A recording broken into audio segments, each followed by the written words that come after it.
പാകിസ്ഥാൻ അവരുടെ full effort ഇട്ടിട്ട് ഒരുപാട് ആയുധങ്ങൾ ഇന്ത്യക്കെതിരെ അവർ ഉപയോഗിച്ചു. ഒരുപാട് ആയുധങ്ങൾ അവരുടെ കൈവശമുള്ള മിസൈലുകൾ, ഡ്രോണുകളൊക്കെ ഉപയോഗിച്ചു. അപ്പോൾ ഇന്ത്യ ഓരോ ടൈപ്പ് ആയുധങ്ങളെയും പ്രതിരോധിക്കുന്നതിനായിട്ടുള്ള പ്രതിരോധ സംവിധാനങ്ങളാണല്ലോ ഇവിടെ ഒരുക്കിയത്. ഡ്രോണുകളെ തകർക്കാനായിട്ടുള്ള സംവിധാനങ്ങളുണ്ട്, ബാലിസ്റ്റിക് മിസൈലുകളെ തകർക്കാനായിട്ടുള്ള സംവിധാനങ്ങളുണ്ട്. ഈവൻ പാകിസ്ഥാൻ ബാലിസ്റ്റിക് മിസൈൽ ഇന്ത്യക്കെതിരെ ഉപയോഗിച്ചു. അതടക്കം സകലതും ഇന്ത്യ തകർത്തിട്ടുണ്ട്. സോ ഇന്ത്യയുടെ കൈവശമുള്ള കഴിഞ്ഞ ദിവസം നമ്മൾ D4 സിസ്റ്റത്തെക്കുറിച്ച് സംസാരിച്ചു. ആകാശ് മിസൈൽ ആർക്കും പരിചയപ്പെടുത്തേണ്ട കാര്യമൊന്നുമില്ല. ഈ ആകാശ് മിസൈൽ ഇന്ന് ഇന്ത്യയുടെ മാത്രമല്ല ലോകത്തിലെ തന്നെ ഏറ്റവും മികച്ച എയർ ഡിഫൻസ് സിസ്റ്റംസിൽ ഒന്നായിട്ട് മാറുകയാണ്. നിരവധി രാജ്യങ്ങൾ ഇന്ത്യയെ ആകാശ് മിസൈലുമായി ബന്ധപ്പെട്ട് കോണ്ടാക്ട് ചെയ്തിട്ടുണ്ട് എന്നുള്ള ഇൻഫർമേഷൻസ് വന്നു തുടങ്ങിയിട്ടുണ്ട്. ഓൾറെഡി അർമേനിയ എന്ന് പറയുന്ന രാജ്യം ഇന്ത്യയുടെ അടുത്തുനിന്ന് ആകാശ് മിസൈൽ വാങ്ങാനായിട്ട് കരാറ് സൈൻ ചെയ്തിട്ടുണ്ട്. ഈ ഇന്ത്യ പാകിസ്ഥാൻ ഇപ്പോഴുണ്ടായ യുദ്ധവും ഇന്ത്യ പാകിസ്ഥാൻ ആയുധങ്ങളെ തകർത്തതിലും ഏറ്റവും അധികം സന്തോഷിക്കുന്നത് അർമേനിയ കൂടിയാണ്. കാരണം അസർബൈജാന് ആയുധങ്ങൾ കൊടുക്കുന്നത് പാകിസ്ഥാനും അതുപോലെ തുർക്കിയുമാണ്. ഈ രണ്ട് രാജ്യങ്ങളുടെയും ആയുധങ്ങളെയാണ് ഇന്ത്യ തകർത്തെറിഞ്ഞത്. ചൈനയും അസർബൈജാൻ ആയുധങ്ങൾ കൊടുക്കുന്നുണ്ടെന്നാണ് തോന്നുന്നത്. സോ അസർബൈജാൻ അർമേനിയ യുദ്ധത്തിൽ അസർബൈജാനെ പ്രതിരോധിക്കാനായിട്ട് അർമേനിയയ്ക്ക് വളരെയധികം ആകാശ് മിസൈലുകൾ സഹായകരമാകും.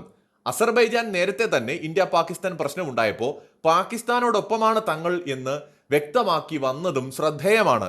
അപ്പൊ നമ്മൾ ഇവിടെ നടന്നൊരു കോൺഫ്ലിക്റ്റ് ഇവിടെ മാത്രം ഒതുങ്ങുന്നതല്ല, അതിൻ്റെ ഒരു ഇമ്പാക്റ്റ് ആഗോള തലത്തിൽ തന്നെ ഉണ്ട് എന്നുള്ളതാണ് ഇതിൽ നിന്ന് കാണാൻ കഴിയുന്നത്. ആയുധ കച്ചവടവും ആയുധ വ്യാപാരവും മറ്റ് രാജ്യങ്ങൾ തമ്മിലുള്ള യുദ്ധങ്ങളും ഒക്കെ ഇതിനെയും സ്വാധീനിക്കുമെന്നുള്ളതാണ്. ഈ ആകാശ് മിസൈൽ എന്ന് പറയുന്നത് ഇന്ത്യയുടെ ഒരു medium range mobile surface to air missile സിസ്റ്റമാണ്. എന്ന് വെച്ചാൽ നമുക്കിത് മൂവ് ചെയ്യാൻ എളുപ്പമാണ്, പെട്ടെന്ന് ഒരു സ്ഥലത്തു നിന്ന് മറ്റൊരു സ്ഥലത്തേക്ക് കൊണ്ടുപോകാനൊക്കെ പറ്റും. സർഫസ് ടു എയർ മിസൈലാണ്. എന്ന് വെച്ചാൽ തറയിൽ നിന്ന് നമ്മൾ ആകാശത്തേക്ക് വരുന്ന ത്രെട്ടുകളെയാണ് തകർക്കുന്നത്. നമുക്ക് എയർ ടു എയർ മിസൈലുകൾ സിസ്റ്റംസ് ഉണ്ട്, അതുപോലെ തന്നെ സർഫസ് ടു എയർ മിസൈൽ സിസ്റ്റംസും ഉണ്ട്. ഇതിൽ സർഫസ് ടു എയർ മിസൈൽ സിസ്റ്റമാണിത്. ഇന്ത്യയുടെ അഭിമാനമായ Defence Research and Development Organisation തന്നെയാണ് ഇതും ഡെവലപ്പ് ചെയ്തെടുത്തിരിക്കുന്നത്. ഭാരത് ഡൈനാമിക് ലിമിറ്റഡും ഭാരത് ഇലക്ട്രോണിക്സ് ലിമിറ്റഡും ഇതുമായി ബന്ധപ്പെട്ട് പാർട്ട്ണർഷിപ്പിൽ ചേർന്ന് ഉൽപാദനം നടത്തുന്നുണ്ട്.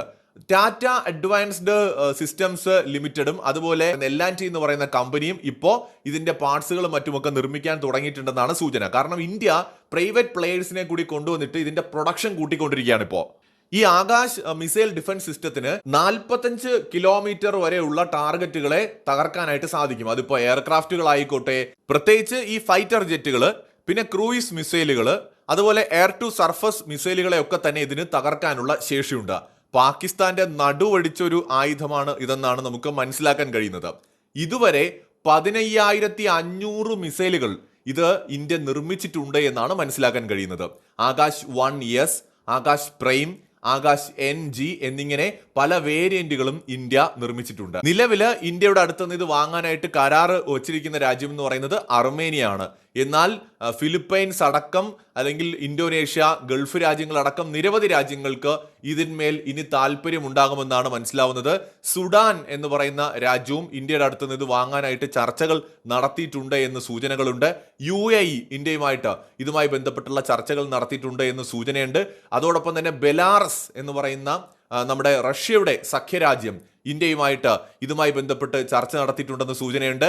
മലേഷ്യ, തായ്ലൻഡ്, വിയറ്റ്നാം എന്നീ രാജ്യങ്ങളും ആകാശ് മിസൈൽ വാങ്ങാനായിട്ട് താല്പര്യം അറിയിച്ചിട്ടുണ്ടെന്നാണ് സൂചന. 2023 ചില റിപ്പോർട്ടുകൾ അനുസരിച്ച് ബ്രസീല്, ഈജിപ്റ്റ് എന്നീ രാജ്യങ്ങളും ഇത് വാങ്ങാനായിട്ട് ഇൻട്രസ്റ്റ് അറിയിച്ചിട്ടുണ്ടെന്നാണ് സൂചന. ഇതുമായി ബന്ധപ്പെട്ട ചർച്ചകൾ നടന്നുകൊണ്ടിരിക്കുകയാണ്. നിലവില് ഒഫീഷ്യലായിട്ട് നമുക്ക് അറിയാവുന്നത് അർമേനിയ ഇത് വാങ്ങിയിട്ടുണ്ട് എന്നാണ്. സുഡാൻ ആംഡ് ഫോഴ്സസ് ഇത് വാങ്ങിയോ എന്ന് ചില സംശയങ്ങൾ, റൂമേഴ്സ് ഉണ്ട്. വാങ്ങിയിട്ടുണ്ടെന്നും വാങ്ങാൻ പോകുന്നു എന്നൊക്കെ നമുക്കറിയില്ല. കാരണം ഈ ആയുധ കച്ചവടം വളരെ രഹസ്യമായിട്ടും പലപ്പോഴും നടക്കും. ആരാണ് വാങ്ങിയത് എന്ന് ചിലപ്പോൾ രാജ്യങ്ങൾ പുറത്തുവിടാറില്ല. അങ്ങനെയൊക്കെ ഉണ്ട്. അതുകൊണ്ട് നമുക്കറിയില്ല. സുഡാൻ ഒരു പൊട്ടൻഷ്യൽ ബയർ ആണെന്നും പറയുന്നുണ്ട്, ഓൾറെഡി വാങ്ങിയെന്നും പറയുന്നുണ്ട്. അർമേനിയ ഓൾറെഡി ഒരു ബാറ്ററി വാങ്ങിയിട്ടുണ്ട്. 4 ലോഞ്ചേഴ്സ് ആണ് വാങ്ങിയത്. ഇനി കൂടുതൽ വാങ്ങാൻ ചാൻസ് ഉണ്ട്. ഈ പ്രത്യേക സാഹചര്യത്തിൽ പാകിസ്ഥാൻ ആയുധങ്ങളെ മാത്രമല്ല തുർക്കിയുടെയും ചൈനയുടെയും ആയുധങ്ങളെ അടക്കം തകർത്തെറിഞ്ഞ നിഷ്പ്രഭമാക്കിയ ആകാശ് ഡിഫൻസ് സിസ്റ്റം, നമ്മുടെ മിസൈൽ ഡിഫൻസ് സിസ്റ്റം വാങ്ങാനായിട്ട് കൂടുതൽ രാജ്യങ്ങൾ വൈകാതെ എത്തുമെന്നാണ് പ്രതീക്ഷിക്കുന്നത്. ഇതിനോടകം നിരവധി രാജ്യങ്ങൾ കോണ്ടാക്ട് ചെയ്തിട്ടുണ്ട് എന്നും നമ്മുടെ ദേശീയ മാധ്യമങ്ങൾ റിപ്പോർട്ട് ചെയ്യുന്നുണ്ട്. മറ്റൊരു വീഡിയോയുമായി വീണ്ടും വരാം.